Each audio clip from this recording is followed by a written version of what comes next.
everyone. Thank you so much for joining another Meal Prep Sunday with me. So this week I'm actually going to focus on meals that are good to our gut. So I'm actually using low FODMAP meals today. If you're not sure what FODMAP stands for, it stands for fermentable oligosaccharides, disaccharides, monosaccharides, and polyols, hence why we use the acronym. Anyways, there are certain types of carbohydrates that are poorly absorbed, so they tend to cause some disruption to our gut. So be that bloating, loose stools, constipation, etc. So this week, it's going to be plant-based meals that are low FODMAP. This diet is especially helpful for people who are struggling with conditions such as irritable bowel syndrome or even Crohn's or colitis as well. So without further ado, let's get started.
Right, so meal prep Sunday is complete. So we have the tofu skewers that had a glaze of low FODMAP ingredients, including miso.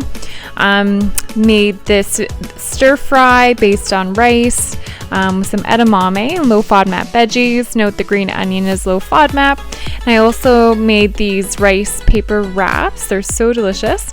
And then the zucchini bread overnight oats. All right. Well, that was my meal prep Sunday, focusing on low FODMAP meals. So head on over to NicolaSinka.com to get the full recipes. Let me know which one you want to try. And also let me know if there's a certain theme that you want to my next meal prep Sunday. I'm definitely open to suggestions. All right, thank you so much. Bye for now.